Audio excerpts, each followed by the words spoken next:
You're listening to a Roddenberry podcast. All right, welcome back. It's Mission Log Engage. I'm John Champion. And I'm Norman Lau. And what we do here on Gauge is, well, we're going to do that right now. We have a wonderful email from Jolana, and I'm going to give it a read, and then we're going to discuss it because it has a very interesting comment in this.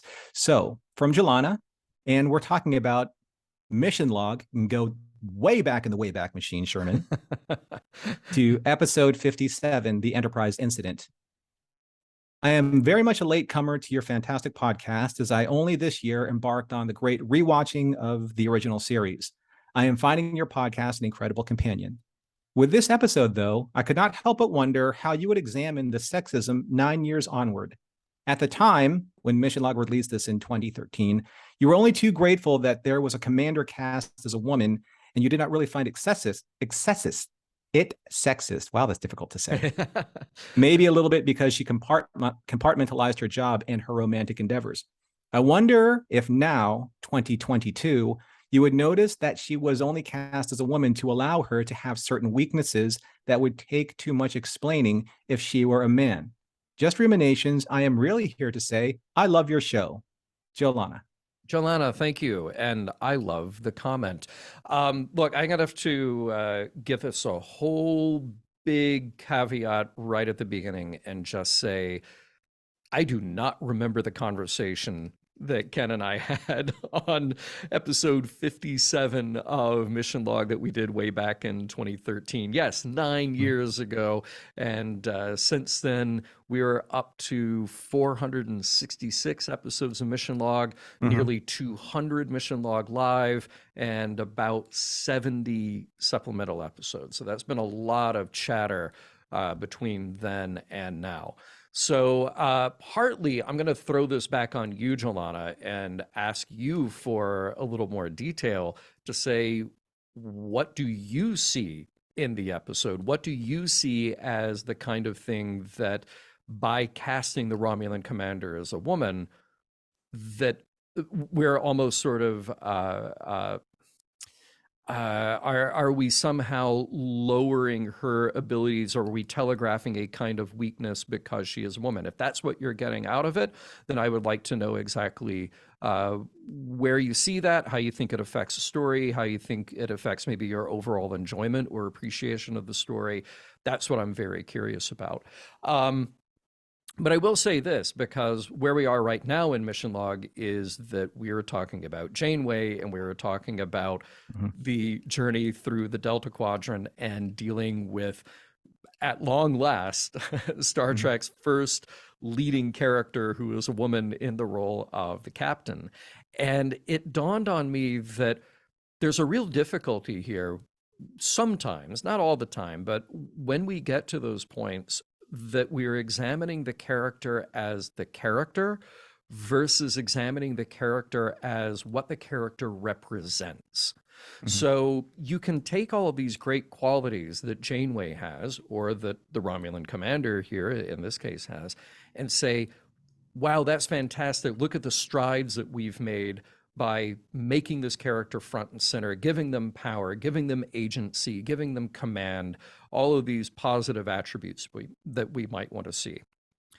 But then if we start to chip away at that, if we start to give that character flaws and weaknesses, are we satisfied that maybe those are happening sometimes in order to further develop the character, in order to humanize the character, make us be able to, as an audience, relate and understand that character? Or does it hinder that character then because it represents something else to the audience? And in this case, when we're talking about the Romulan commander, are we talking about a weakness that is just something specific to the character, or does it resonate beyond that? Because in Jolana's email here pointing out, ooh, are we undermining the strength that she has because we're making her a woman with these weaknesses? I honestly need to go back and rewatch the episode and see if those things stand out to me. Right now, my mind is on Janeway and wondering when we get to those character traits that could be a flaw, how does that just affect our perception of the character versus the perception of Star Trek's first woman in command? Yeah. Those are two different things. And I think that when we take a look at that, you almost have to take a look at what kind of a flaw that are we looking at? Because if it's an emotional flaw and we point that out, that can be applied, if it's applied in the right way, to being something that's just a situation that's emotionally overwhelming for any character. Mm-hmm. I know that there are people that would disagree and argue that as soon as that a female captain or a female leader would start shedding tears, it's because of her gender, right? Mm-hmm. And I think that's unfair because we've seen many, like say Commodore Decker in the Doomsday Machine. You know, he was shedding tears for his crew when he was in shock for what happened.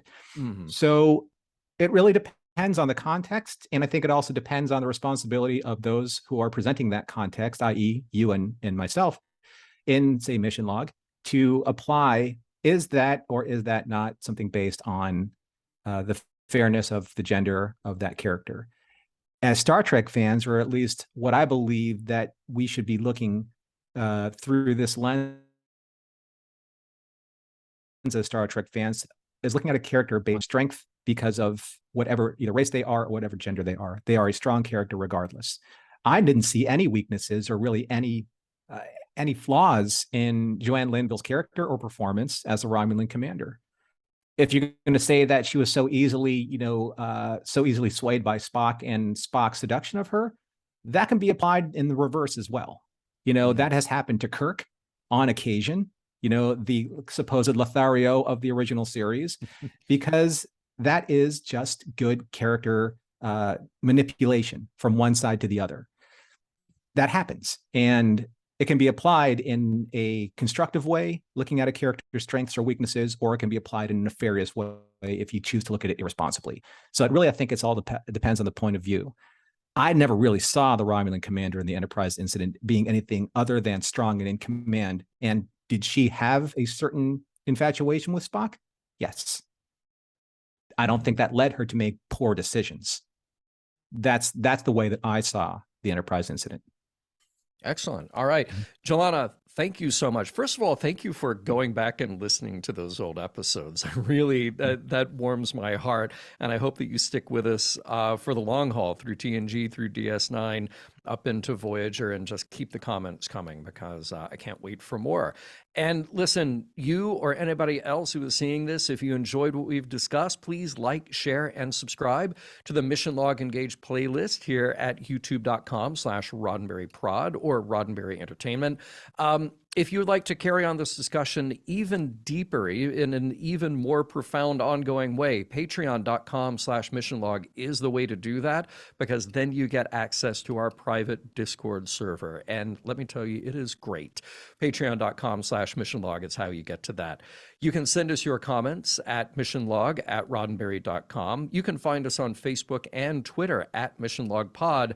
And please remember, we may engage with your comments on the air.